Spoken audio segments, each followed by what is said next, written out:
welcome to Arts Express. This is Prairie Miller, and on the show, I want to know what it is I'm not supposed to know. Pacifica host Garland Nixon on AI, Mars, and the fiction of money.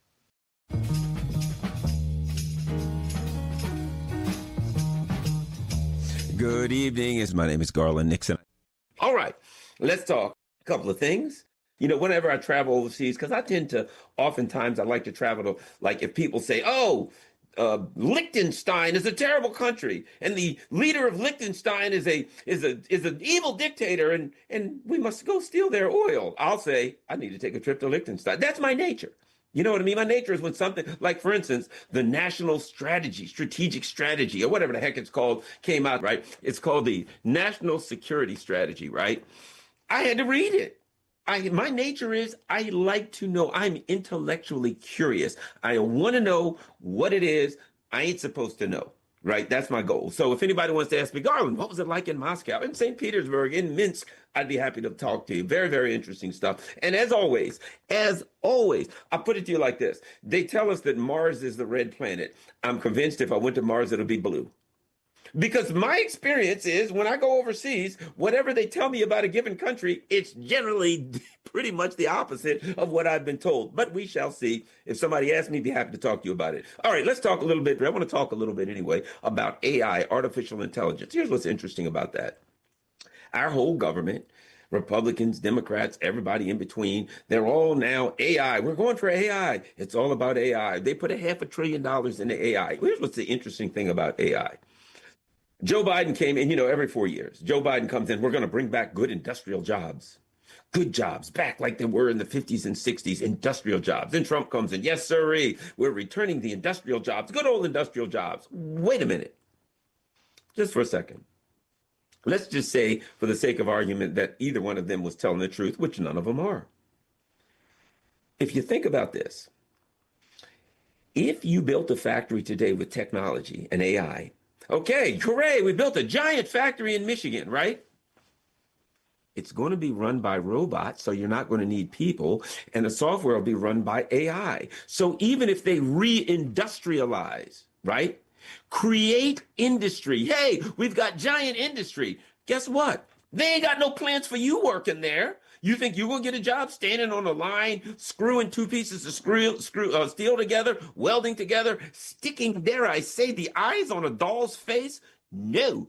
If they reindustrialize now, which they ain't going to do, but if they did, it would be a technological reindustrialization. So what they would actually do is they'd have this gigantic factory that would be run by robots and AI. You still wouldn't get a job. So AI, the fact that they're saying we're going to AI, right? Where AI everything, technology means the opposite of what they said. We're going to bring back the good jobs. The good jobs ain't going to come back, because if they come back, they're going to be done by computers, robots, and software, not you. In fact, look what they're doing in the government. They're firing people so they can replace them by AI. So this whole business about reindustrialization to bring the people, no. Reindustrialization means this, or any industrialization now means this. I build a factory. I'm the owner of the factory. I build a factory. And I don't have to pay labor, so I make a fortune. Of course, there is a slight flaw in that, because labor also happens to be my market. I can now build cheap products, but nobody's got any money to buy those products. But the thing about it is, and I got to say this, the thing about AI is this. This is what you got to understand. When our government talks about rebuilding our economy, we got to rebuild our economy, because they understand as well as you do that we don't have one. It's nothing but a speculative capital economy. Here's what they mean. They don't even really mean rebuild the economy. To rebuild an economy, you need heavy industry. You need steel mills. You need to make aluminum. You need heavy industry in order to have a viable economy. It must be diverse, and you got to have the foundations, the heavy industry, right? But what are they saying? Where are they putting their money? AI, banking, right? So that's technology, banking, and the military-industrial complex. Why have they chosen those three things? Why is all the money going into technology, banking, military-industrial complex? Because the only reason they want to build an economy is so they can dominate the world. The whole plan is dominate the world. And if you read the new national security strategy, it's in there. They're basically saying we're going to dominate the world. And because in order to do that, we need weapons, We need a strong banking system. And we need technology, not to give you a job, not for prosperity, not for jobs, none of that. You ain't part of the equation. The only thing the elite care about is dominating and ruling the world, not you. You, unfortunately, are a casualty of their economic plans. You're not a beneficiary, but meanwhile, they got to lie to you. And when they go to overthrow Venezuela, they got to say to you, we're doing it to stop fentanyl. We're doing it to save you from drugs. They're doing it to steal the oil. Oh, by the way, isn't it interesting? Let me say this.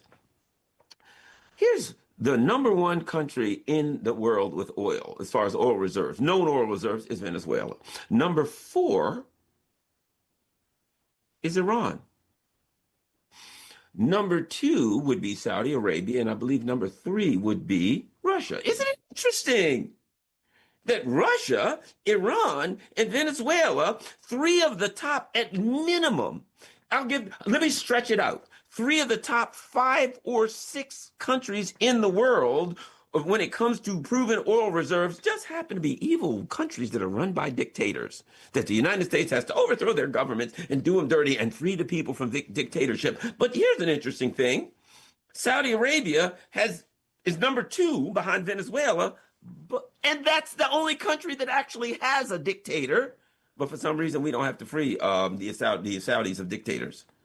Isn't that interesting? Why? Because he's in our back pocket. So we don't need to, but yet Americans, all our government has to do is put something out, is point to a country, which I will guarantee you will be loaded with oil every time, and say to the American people, you know, that country over there doesn't have democracy, and it's run by a dictator. And these poor schlumps in the United States will go, yeah, I think that's true. What are we going to do? We're going to send hundreds of billions of dollars over there, which will all be stolen, of course.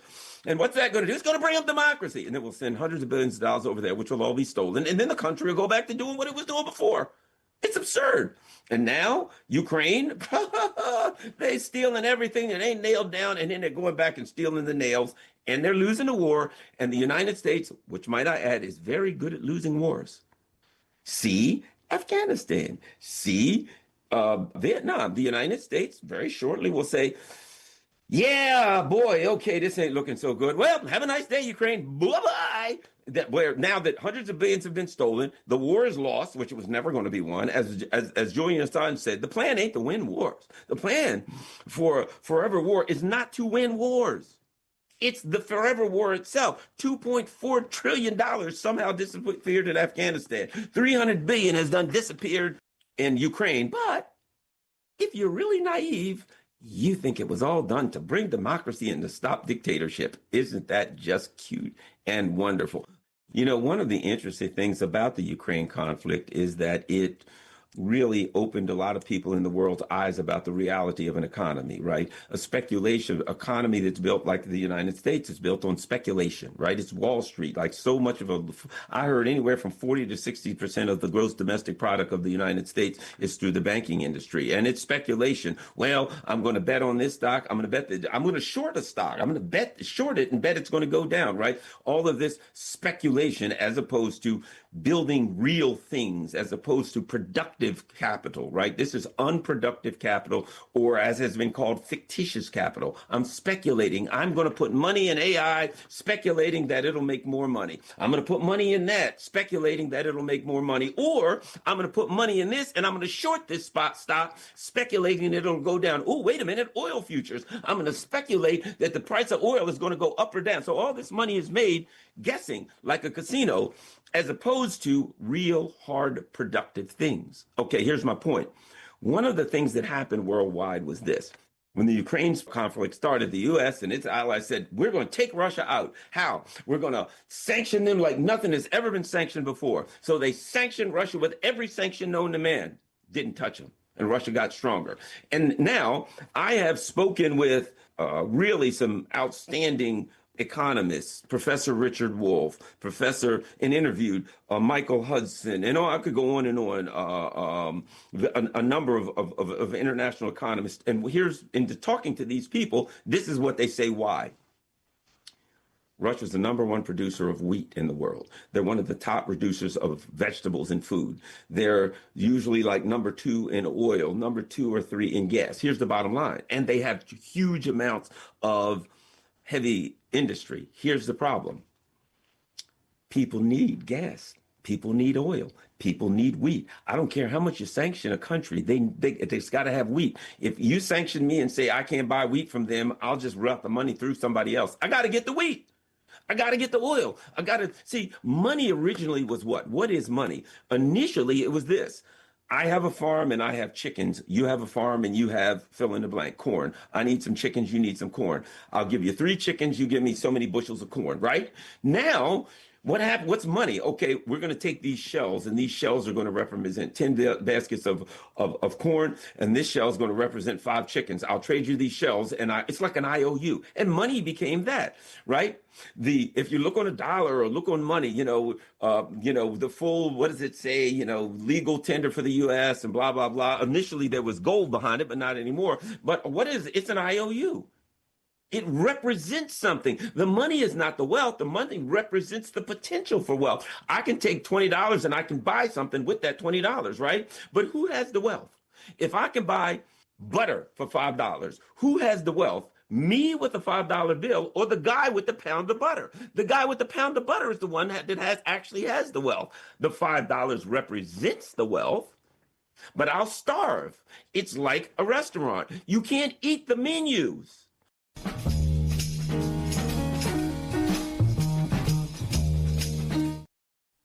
And coming up next on Arts Express. Now I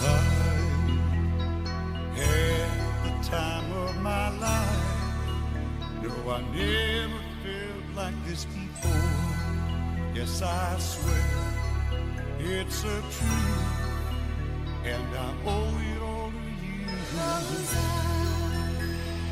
had the time of my life, and I owe it all to you. What's she doing here? I carried a watermelon. The steps aren't enough to feed.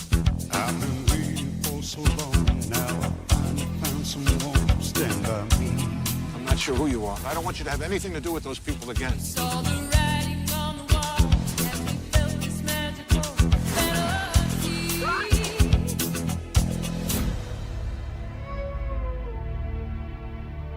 Nobody puts baby in a corner. And I hope it don't take you.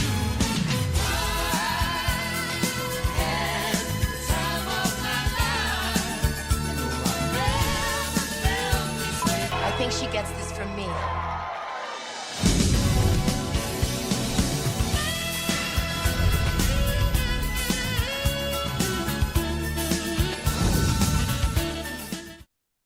And those were scenes from the 1987 classic Dirty Dancing, starring the late Patrick Swayze, who tragically passed away at the age of 57 from cancer.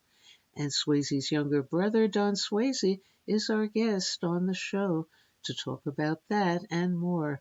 And as a star in his own right in over 140 productions, including The X-Files, Matlock, Dragnet, True Blood, Sons of Anarchy, and currently starring as well in Honeydon't, a mystery church noir written and directed by one half of the Coen brothers, Ethan. And his new film, in a kind of leading up to the holidays, All Saints Day, as the mentally troubled sibling matriarch of a broken Boston family, all ironically quite the opposite of Saints. First, some scenes from All Saints Day, then Don Swayze. Through Jesus Christ, our Lord, who lives and reigns with you. What in God's name do you want? I'm in the middle of Mass. He's Kia. I don't know what to do. I'll hop on the red eye tonight. Before we go up, I gotta warn you, you may not want to stay here. Mary and Joseph. See? It's Mickey. Remember? Oh, Mickey, Mickey. Toast the brothers Connolly. May the wind be always at your back. And all that garbage.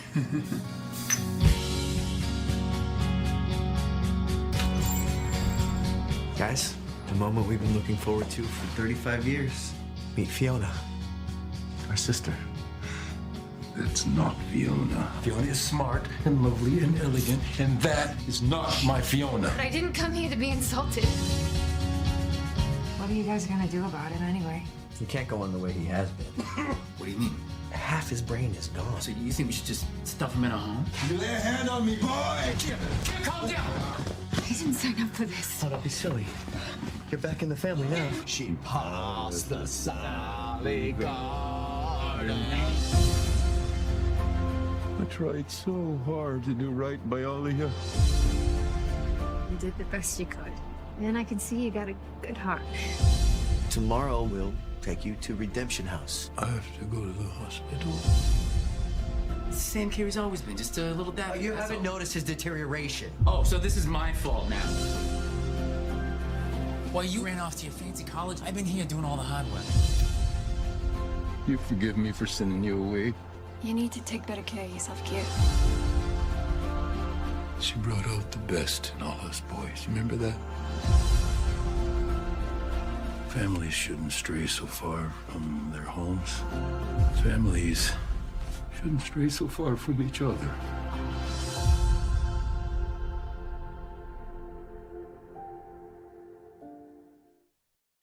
Hello.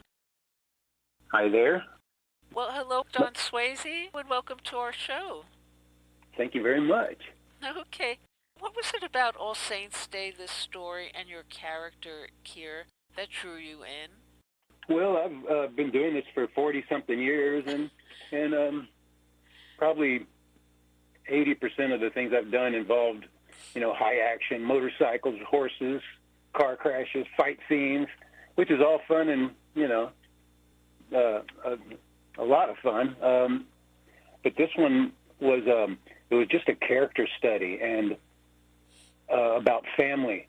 And I come from a big family, and having lost almost all of my family for different reasons. I lost my mom to dementia, and my father had a heart attack, but he was a smoker and drank some beer, not a lot, but it was enough to kill him. My little sister had alcohol problems, and my big brother died of cancer, and so I don't smoke or drink or do any of these things, but just fell into my lap where I was asked to play the big brother of a large family who was an alcoholic and had dementia, and it was like, oh wow, it's like I know these subjects, even though I was more of the caregiver in the family, but I just knew the material, and I was only halfway through the script when I decided, oh my God, I got to call I have to do this.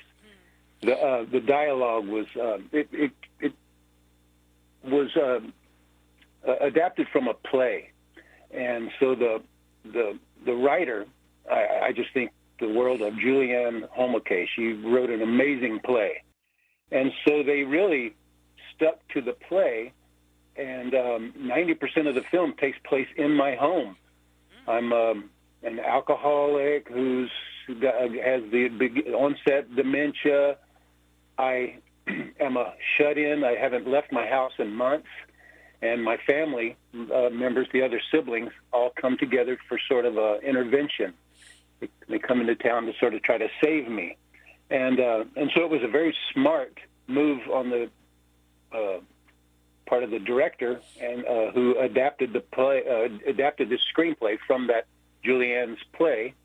Actually, they both worked together on the screenplay, and it was very smart he's a first-time feature film director, but he was an award-winning short film director. But it was very smart to choose something for his first feature film that didn't involve a lot of company moves. There were no big, there's no special effects, and like I said, 90% of the film takes place in my home, so it's easy for a production to take something on like that without millions and millions and millions of dollars. So it was very smart. They had enough money to pay the actors and a good crew. We had a very small crew. There was just 2 cameramen and like 2 people in the art department, and there was the sound guy and his boom guy, and a few other people. There was only like 20 or 30 of us in the entire crew. And so it was just, it felt like a family as we were filming it. And but it was the writing. It was the writing that drew me in. It was just a beautifully written piece, and it was it's one of the best things I've ever been involved in, even though I've had great wins in the past. In the 80s, I did an episode of Matlock, and I played a mentally challenged, severely disabled man who was accused of murder. And I was submitted for Emmy consideration for that. And then because I never wanted to take on a side job like waiting tables or nothing wrong with any of that, or, working as a caterer at night, I made my entire living as an actor. But after doing a big role on Matlock in the 80s, then my next role would be, thug number 2 on some police drama. So there's been a roller coaster in good roles and then sort of average roles, and then something like this comes along, and it's just like I said, it's one of the most important pieces I've ever been involved in, and I was, of course, that was 3 years ago when we filmed it, so it's very exciting times right now that it's finally coming out. And so I'm sorry, someone was calling. I had to. I thought you finished. And how did you go about getting inside the head of your psychologically disintegrating character, Keir, who speaks to ghosts as well? Well, it came easier than I thought. When I first agreed to do it, there was this fear, like, oh my God, I'm taking on a bigger role than even I'm used to, and I just want to do it justice. And but once I got there and I walked into this house, they had found a house that had been abandoned. Actually, I take that back. Matt, the director, his uncle owned this house, and the tenants up and left, even though they were behind in their rent. They just disappeared. And so Matt was our director. He was looking in the Boston area for a great location, and his uncle, talked to his uncle and said, hey, come take a look at my house. My tenants just bailed on me, and they left it in a mess. So Matt walked in there, and this was like a hoarder's nightmare. There was stuff piled up to the ceiling. And so they brought in the art department. They came in and took pictures of every corner of every room, which was disgusting, but they took all the trash out and sanitized the place, and then put fake movie trash back in, and created this scene. I mean, this house. It was so. The first time I walked in there, I started feeling stuff, even though I'm nothing like this guy. But oh my God, I walked into this house and I could just feel it. And there were like awards from our school days on the wall, and it was just an actor's dream to walk into this house. And I just sat in my lazy boy, and just something came over me. I know it sounds corny. I'm not a method actor. I mean, everyone has a method, but I don't obsess and dwell. But it just something washed over me and recalling the times where I had to go try to save a family member from their demons. And all I did was just flip the role, where I had been the caregiver before, I was now this person. So I had an understanding of what someone going through this puts their family members through, and I just sort of did it to myself. I just like I said, I just flipped the roles, and it came much easier than I thought it would. And the other actors, we came together and shot this entire thing in 3 weeks. But just from the time we had our first get together in the hotel, and where we all got together in one big room and read the script, and we just clicked. It was. Again, this sounds corny too, but we just felt like family after a day or two. And we looked similar. It looked like we could be from the same family.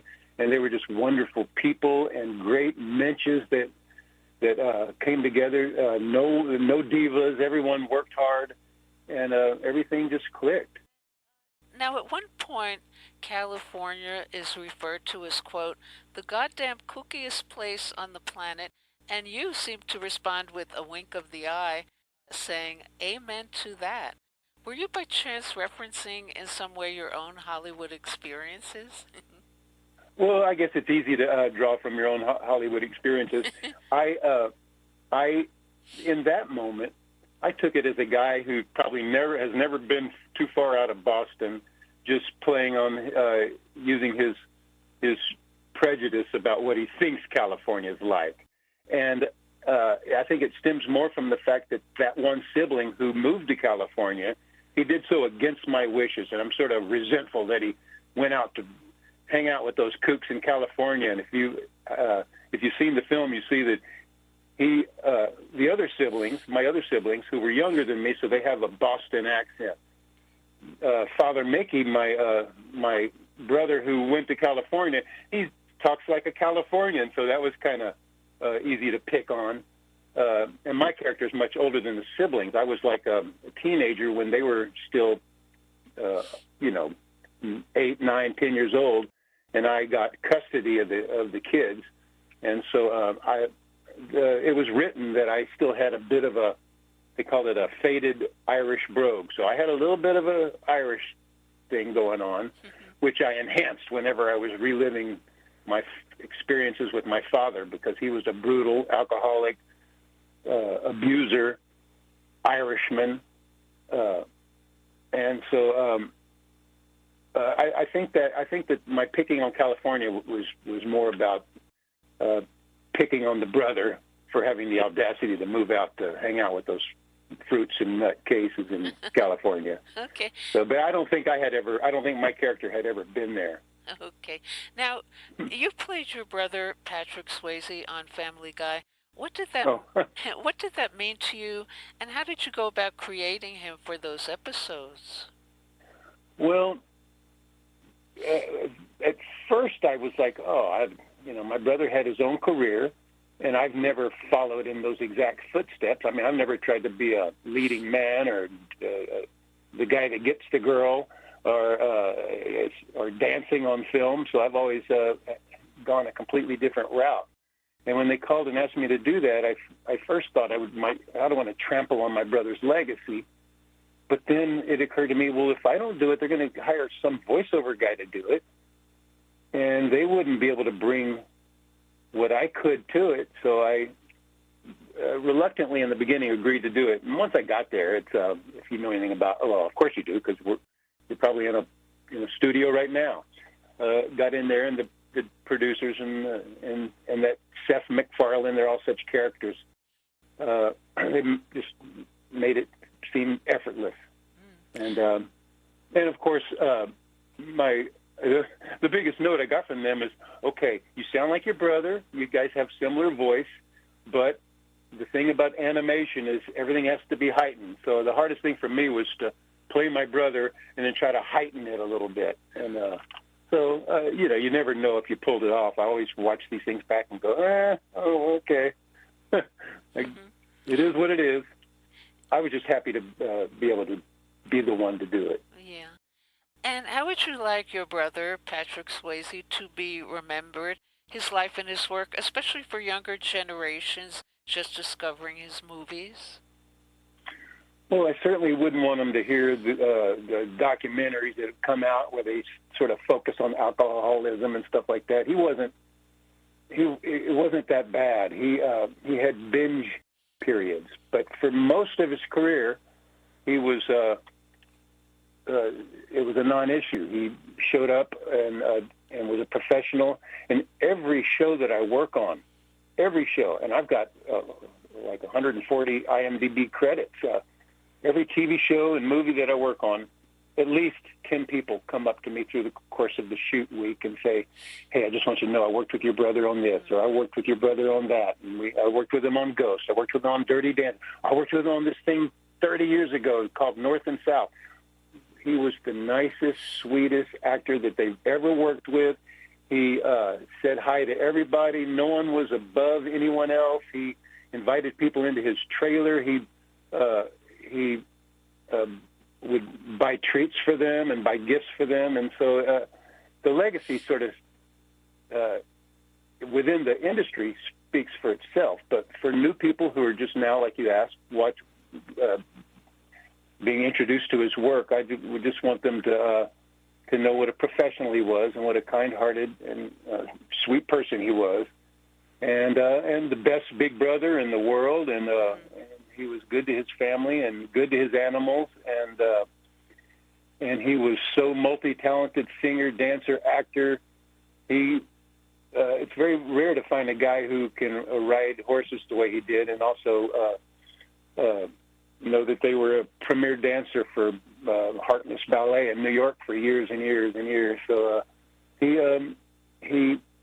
was unafraid of what people thought about. We come from Texas, and there might have been a little macho thing about guys. Oh, so you Swayze boys are ballerinas, huh? And we would just proudly say, "You're damn right," And are you working on anything next? Yeah, I'm leaving next week I'm leaving, in about a week and a half for Alabama. I'm doing a thing called Grayson and the Ivy Genie. It's a fantasy film. Actually, it's a series, going to be like a Nickelodeon type thing. A series. I'm doing 6 episodes of that, starting in about a week and a half. And I just had a film called Honey Don't came out 2 months ago, where I have a really good scene in that. It's Ethan Coen, the Coen brothers, yeah. Ethan Coen film. So I'll take one scene in an Ethan Coen film. It almost equals being in 90% of All Saints Day. And what was it like working with the Coen brothers? This was Ethan without his big brother, so I didn't get to work with Joel. But what a great guy! He wrote this with his wife Tricia Cook, and they're just really wonderful people. We were filming in Albuquerque, and there was just nothing about him that says he's one of the hottest directors in this business has ever known. He was just a down-home guy. He was very he knows exactly what he wants, and when you memorize the words, you got to memorize every period and comma and dot all the I's and cross all the T's, because he wants it. It's very specific the way he writes it. But this is one writer I've never had a problem emulating because the writing was so good. He's just a nice guy, and he's my age, and we got along really good. Now, some of the characters you've portrayed have included Tattooed Man in Carnival, Gus, a werewolf in True Blood, and a serial killer in Criminal Minds. Would you say those choices are by design or coincidence? Well, it's not always my choice what a casting director will, see me on. Like my agents, after years and years of playing those types of roles, every now and then I tell my agent, say, "Hey, I do comedy. I can play nice guys too." And he's like, "I know, Don. We submit you on everything." But it's oftentimes the casting directors just have me in on those monster roles. And I was a shy kid growing up, and so probably one of the reasons I'm not your average leading man is because of that. Playing a serial killer on Criminal Minds, or playing a mentally handicapped guy on Matlock might have come easier to me because it's further removed from myself, where some actors do better when they play themselves in every film. And the further removed from who I am, it seems easier for me, because I can really twist myself into a pretzel, and it's fun. I mean, no one talks about who the guest star of the week, who's playing the doctor or the lawyer, but who's this bad guy? So it's kind of fun to walk onto a set and disrupt the whole thing, especially with when you're working with the regulars who have been on that series for years and years, and then I get to come on and toy with them. It's kind of fun. And one last question, because this is for radio and nobody can see you, when Don Swayze looks in the mirror, what does he see? Well, I'm definitely a Swayze. I see who I really am. I'm now married for 12 years, and my second marriage, after spending 30 years saying I'll never do that again. But I raised my daughter by myself from age 2 all the way till she graduated high school, and now I'm married to a lady with a severely disabled daughter. We have a Casey. I met her when she was 19, and she has the mind of a 1-year-old, and now she's 32.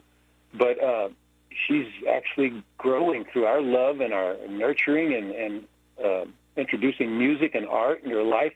She now has the mind of, I would say, a 2-year-old, which is remarkable. When this child was born brain dead, and the doctors gave Charlene, my wife, zero hope that she would ever be anything more than a vegetable.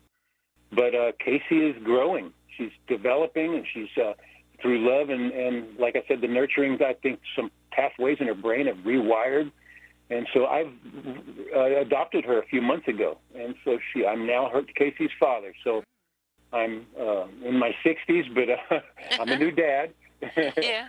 I see a mountain biker. I see a skydiver. I see an adventure. They call it adventure junkie, but I don't think of it that way. I'm just I love life. And I try to be a nice guy. I have a bunch of animals. I got alpacas and goats and pigs, and so I'm a bit of a farmer, but it's more of a petting zoo. We don't harvest anything here. Oh, and where do you live? Where do you live? Where is that? I'm now we're in North San Diego County. It's halfway between L.A. and San Diego, so that's why I still work out of L.A. But we got 3 acres and 10 alpacas and 2 goats and 2 pigs and a bunch of chickens and a miniature mule and a miniature horse and a Shetland pony and a bunch of chickens and dogs and cats and my wife and my sweet daughter. We have a wonderful life. Oh, that's great to hear. Okay, well, thank you so much, Don Swayze, for joining us on the show, and I will get the word out about All Saints Day. Thank you so much. I appreciate your help. Thank you very much. Okay, bye. Bye.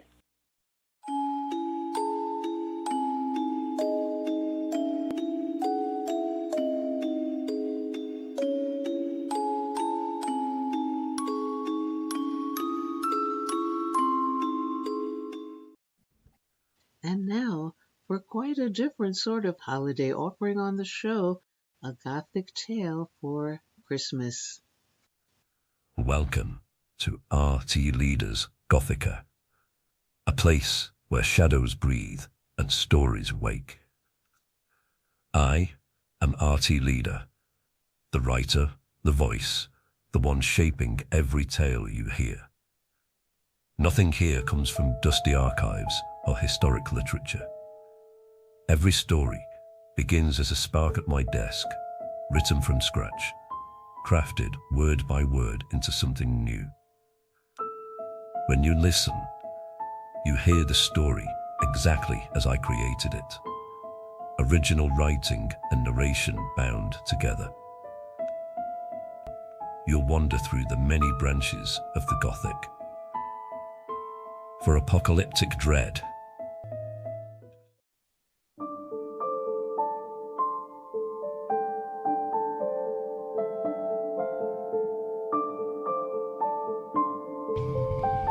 Henry hobbled over to his bed, his walking frame thudding on the carpeted floor. Dressed in his pajamas and dressing gown, these days he rarely wore anything else. He eased himself down onto his bed as gently as he could. Nevertheless, his knees cracked and his aching spine hunched. He was no more than a skeleton, but everything within him felt heavy and compacted. Wearisome life a daily challenge, he found the festive period especially challenging. He lived in a single room. Everything he needed was within the limited distance he could move around. His tiny kitchen with the old stove next to his sink, and a lounge area that doubled as his bedroom. He now spent his days resting on his bed, watching his television, or listening to his old transistor radio. Despite this, he still managed to put up his tiny Christmas tree in the far corner, and he watched the lights glow for a moment in the dark room. At the rear stood a glass door that led to a small garden, no more than a patch of grass surrounded by trees. It was accessible to him, and he often enjoyed sitting on the wooden chair where he fed the sparrows. On a branch hung a small bird feeder he kept topped up with peanuts, and in the centre of the lawn stood a stone bird bath. A simple pleasure remained in his life as he watched the tiny creatures as they flitted around. Christmas Eve arrived cold, the gentle snowfall covering all with a layer of pure white. The bird bath stood with its frozen surface of ice. Henry liked to keep the curtain open to look past the end of his bed, through the glass door and into his garden beyond. Other than his daily carers, who arrived each morning to feed him and help him around his room, he lived alone. He had done for almost a decade now. But each night, as he climbed into his bed, he took up the frame that sat on his nightstand and kissed his wedding photograph. The black and white image faded over time, had a worn spot just over the face of his wife, May, from where he kissed her each evening. She had loved the birds more than Henry. May sat for hours in their garden, standing before the canvas, easel in hand, and painted them. Even now, the small pictures lined his walls. Her favourite were the robins, and especially so at this time of year. There are orange and white breasts and dainty legs and beaks, childlike in her eyes. Henry never got used to this loneliness. He missed her every hour of every day. She was never far from his thoughts. And as he kissed her photograph, he wished her a happy Christmas and placed the frame down gently. Next to the photograph lay a small glass of brandy that he indulged given the season, and he winced as he brought it to his lips and felt it burn as it slipped down. But the warming liquid made him feel a little better, and he flicked on his radio to listen to the choirs singing their hymns at midnight mass. He had to lift each leg onto the bed to settle down, but once he had, he pulled over his blanket and turned off the lamp. Listening to the sounds of singing, he also heard his own breath rattling in his lungs and his eyes getting heavy. The lights from his tree danced around the room, and he could see the snow piled high on top of the bird bath through the door. Eventually, his eyelids closed and he drifted off. He woke to the sound of tapping. Opening his eyes, he thought at first it came from this radio that he had left on. Static came through its speakers, and he clicked it off before settling back down again. The tapping continued. Using his pillow as a support, he sat up and rubbed his eyes. The tree lights still danced, but outside the moon shone brightly, illuminating the snowy garden so that the whole room glowed in a silvery light. Tap, tap, tap. The sound came from the door. Sitting up further, Henry perceived a tiny creature outside the glass. A robin. It flicked its head around, fixing Henry with a stare from the black dot of its eye. Smiling, Henry watched this curious bird for a moment. Soon enough, it began to tap its beak on the door once again. "What do you want, little robin?" asked Henry. The bird tapped again. "Are you hungry? I might have some peanuts for you in here." As he spoke, he knew what an effort it would be for him to get up and make his way to the door. And yet something within him wanted to do this more than anything. A little Christmas gift for this nocturnal visitor. With an effort, he swung his legs from the bed, put his feet in his warm slippers, and reached for his walking frame. Using it, he stood, the blanket falling away from him, and he took a moment to catch a breath. Shortly after, he made his way towards the door. Near to the door, he opened a drawer where he kept the packet of peanuts for the birds, and he grabbed a handful. As he moved, he felt invigorated, and something else washed over him. Calmness, serenity. It travelled through him, and the heaviness that invaded his body seemed to vanish. He left the walking frame, but still needed to steady himself as he walked towards the door, using his hand on the furniture. The door handle felt cold to the touch, but the robin still stood on the patio beyond, looking at Henry with curiosity. Twisting the handle, he felt the cold night air on his face, and it was refreshing, as though the snow and ice cleaned the very atmosphere. The robin hopped backwards a couple of steps as the door opened, but as Henry came outside, it raised its wings and flew over to the bird bath. "Where are you going, little robin?" asked Henry. "I have a little snack for you for Christmas night." The robin bobbed its head at him from the bird bath, raising its wings and flitting them about but not flying away. Henry opened his hand, showing the peanuts to the robin. It looked at them for a moment, hesitating, as though unsure of his motives. Then, quick as a flash, it flew over and landed on his fingers. Henry felt his heart could explode as the tiny bird sat on his hand, head switching backwards and forwards, looking at him with bead-like eyes. Then it grabbed a nut in its beak and flew off towards the rear of the garden and into the trees. Henry laughed with delight. It had been a long time since he had laughed, but now he felt the simple joy of nature in his heart. A beautiful evening. He stood for a moment, looking at the trees where the robin flew. He could still see it, Peanut sitting in its beak, standing on a branch. Henry took a few steps into the garden, the snow sticking to his slippers, the strength returning to his invigorated limbs. Keeping sight of the bird, he moved past the bird bath towards the line of trees. Then, suddenly, the robin vanished into the undergrowth. Sighing, Henry wished the bird could have stayed longer, and he looked into the trees to see if he could spot it. Instead, he saw the silhouette of a figure. "Hello, who's that?" he asked, wondering why someone would be in his garden so late. No reply. Henry moved closer, resting his hand on the wooden trunk of the tree the robin just vacated. "Who's there?" he asked. The silhouette inside began to approach him.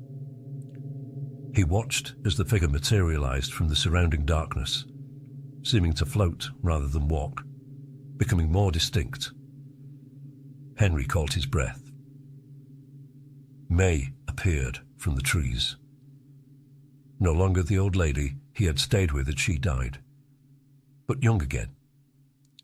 He recognized her long white dress made of lace. She had worn this on the night they'd met, Christmas Eve, at a dance. Henry backed away, afraid of what this meant, taking steps back into his garden, his feet sinking into the snow. She emerged from the trees, her face white but smiling. That beautiful smile. Oh, was all Henry could manage. She held out her hand to him, and without hesitation, he moved towards her and took it. When their hands met, he felt an energy surge through him. All his aches vanished, the strength returned to his bones, and the cold night became warm. The stars twinkled brightly, and the snow around shone in crystalline brilliance. Looking down at his own body, he saw he was dressed in a black suit, white shirt, and bow tie. The same he had worn that evening, all those years ago, the night he met May, at a dance on Christmas Eve. May held his hand down by his waist, and the other she placed on his shoulder as he drew her closer. Embracing, he placed his head next to hers, feeling the softness of her hair against his cheek. They began to dance. Around the garden they went, waltzing around the bird path, the gentle rise and fall of two souls entwined. All the cold vanished, all the pain of life extinguished, the pleasure of the dance total. Lifting up May's hand above her head, her smile broadened as she spun below, and he took her in to hold once again as they continued. With foxtrot steps, they caroused in the snow, moving together as one, until the crescendo of the dance, as she pulled away from him momentarily before rushing back into his arms yet again. Rotating with small steps, They moved closer, and he kissed her as he did for the first time on a cold Christmas Eve. The dance ended, and she held his hand in hers. She fixed her gaze upon him and began to lead him back into the trees. He followed her without question and without remorse. They were together once again, and forever young. Christmas morning arrived, clean and fresh, and the robin emerged from the trees. Flying over the bird path, it took up its spot once again outside the glass door. Peering inside, two people, a man and a woman, stood over the bed. The woman looked at the man, sadness etched on her face, and shook her head. The robin tapped the door, and they both looked over. The woman approached the door and opened it, watching the robin as it flew back into the trees. Perching on a branch, it was joined by another, bobbing its head and flitting its wings. She smiled at them both.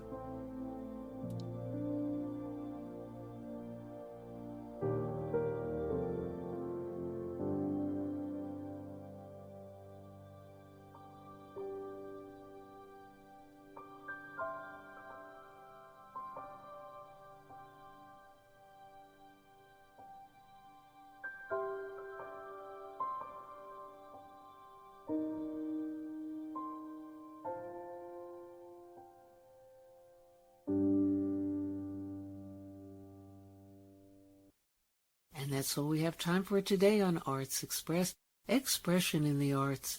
And if you'd like to express yourself too, you can write to us at theradiogoddess@gmail.com. Until next time, this is Prairie Miller leaving the station.